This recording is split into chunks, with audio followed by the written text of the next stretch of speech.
Астананын жаштар маслихатынын 7-чакырылышынын депутаты Динагүл Тасова эч кийимсиз подиумга чыккан. Бул тууралуу казакстандык басылмалар жазып чыгышты.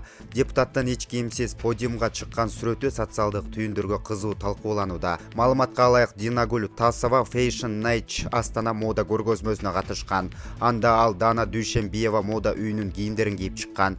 Динагүл Тасова ошол жылдын октябрь айында КМШ топ модель 2018 сынагына катышып, белгилүү болгон. Депутат өзүнүн баракчасына жарыялаган сүрөтүндө төшүн быйтыкча менен жаап койгон.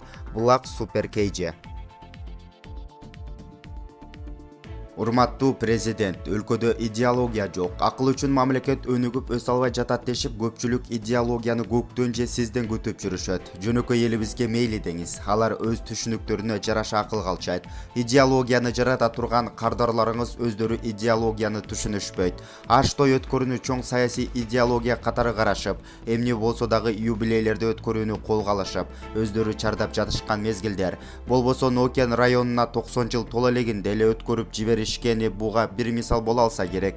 Ал эми Ордолу Ошто жетектеп турган мэриңиз Сарыбашев, губернаторуңуз Жылкыбаевдер жаштарда укук коргоо органдарынын кызматкерлерин сыйлоону жана мекенди сүйүүгө үндөгөн чыгармаларга кызыгып, аны Ош драма театрына алып чыгууга 2 тыйын бергендин ордуна аш тойлорго акча бөлүп шаан шөкөт өткөрүшөт. Аш тойлор өткөргөнгө тыйын табылат. Ал эми СССРдин мезгилинде жаштарга патриоттуулукка үндөгөн маданий иш-чарага акча табылбай жатышат. Бул эки жетекчи идеологияны аш той өткөрсөк болот деген түшүнүктө жүрүшөт. Ал эми идеология бөлүмүнүн жетекчилери аш тойго деп окуу жайлардан акча эле чогултканга жарашат деп жөн жерден айтып жүрүшпөсө керек. Же башка бир жакшы идеологияны сунуштаганын көрбөдүк. Эки жетекчи сиздин оозуңуздан чыга турган идеологияны күтүп эле жүрүшөт. Же алардын идеологиясы аш той менен эле чектелип калышкан окшойт. Жаштарга патриоттуулукка үндөгөн иш-чараларга көбүрөөк көңүл буруса жакшы болот эле. Максат Ибрай, Булак Назар Ньюс, Кейже.